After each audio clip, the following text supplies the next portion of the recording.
ध्रुव जी की कथा। राजा उत्तानपाद ब्रह्मा जी के मानस पुत्र थे। स्वयंभू मनु के पुत्र भी थे। उनकी सुनीति एवं सुरुचि नाम की दो पत्नियां थी। उन्हें सुनीति से ध्रुव जी एवं सुरुचि से उत्तम नाम का पुत्र प्राप्त हुए। वे दोनों राजकुमारों से समान प्रेम करते थे। यद्यपि सुनीति भी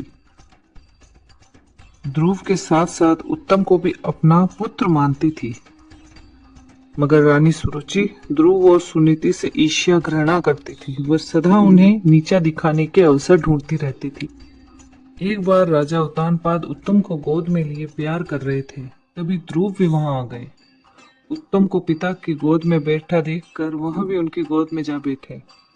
यह बात सुरुचि को नहीं जची। उसने ध्रुव को पिता की गोद से नीचा खींचकर कटु वचन सुनाए। ध्रुव जी रोते हुए माता सुनीति के पास गए और सब कुछ बात बताई। माता सुनीति समझाते हुए बोली, वस्त, भले ही कोई तुम्हारा अपमान करे, किंतु तुम अपने मन से दूसरों के लिए अमंगल की इच्छा कभी मत करना। जो मनुष्य दूसरों को दुख देता है, उसे स्वयं ही उसका फल भोगना पड़ता है। यदि तुम पिता की गोद में बैठना चाहते हो, तो भगवान विष्णु की आराधना करो और उन्हें प्रसन्न करो। उनकी कृपा से तुम्हारे पितामह स्वयंभू मनु को दुर्लभ लौकिक और अलौकिक मुख सुख भोगने को बाद पर मोक्ष की प्राप्ति होगी। इसलिए पुत्र, तुम भी उनकी आराधना में लग जाओ। केवल वे ही तुम्हारे दुखों को दूर कर सकते हैं। सुनीति की बात सुनकर ध्रुव के मन में विष्णु के प्रति भक्ति श्रद्धा के भाव उत्पन्न हो गए। वह घर त्याग कर वन की ओर चल पड़े। भगवान विष्णु की कृपा से वन में देवर्षि नारद दिखाई दिए। उन्होंने ध्रुव को श्री विष्णु की पूजा आराधना की विधि बताई। ध्रुव ने यमुना के जल में स्नान किया और निराहार रहकर एकाग्र मन से श्री विष्णु की आराधना करने लगा। 5 महीने बीतने के बाद वह पैर के एक अंगूठे पर स्थिर होकर तपस्या करने लगी।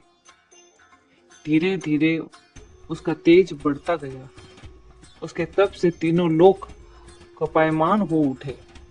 जब उसके अंगूठे के भार से पृथ्वी दबने लगी, तब भगवान विष्णु भक्त ध्रुव के समक्ष प्रकट हुए। उसकी इच्छा पूछी।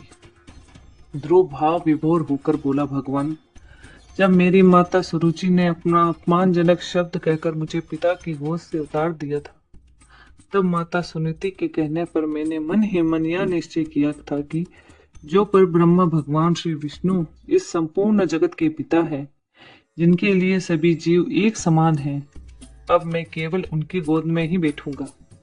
इसलिए यदि आप प्रसन्न होकर मुझे वर देना चाहते हैं, तो मुझे अपनी गोद में स्थान प्रदान करें, जिससे कि मुझे उस स्थान से कोई भी उतार न सके। मेरी केवल इतनी सी अभिलाषा है प्रभु। श्री विष्णु भगवान बोले, बस तुमने केवल मेरा स्नेह प्राप्त करने के लिए इतना कठोर तप किया है, इसलिए तुम्हारी निस्वार्थ भक्ति से प्रसन्न होकर मैं तुम्हें ऐसा स्थान प्रदान करता हूँ जिसे आज तक कोई प्राप्त नहीं कर सका। यह ब्रह्मांड मेरा अंश है और आकाश मेरी गोद है। मैं तुम्हें अपनी गोद में स्थान प्रदान करता हूँ। आज से तुम ध्रुव नाम के तारे के रूप में स्थापित होकर ब्रह्मांड को प्रकाशमान करो। इसके बाद विष्णु ने कहा, तुम्हारा पद सप्त ऋषियों से भी बड़ा होगा और वे सदा तुम्हारी परिक्रमा करेंगे। जब तक यह ब्रह्मांड रहेगा, कोई भी तुम्हें इस स्थान से नहीं हटा सकता। बस अब तुम घर लौट जाओ। कुछ समय के बाद तुम्हारे पिता तुम्हें राज्य सौंपकर वन में चले जाएंगे।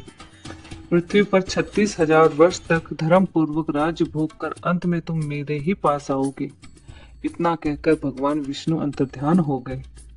इस प्रकार अपनी भक्ति से भगवान विष्णु को प्रसन्न कर बालक ध्रुव संसार में अमर हो गया।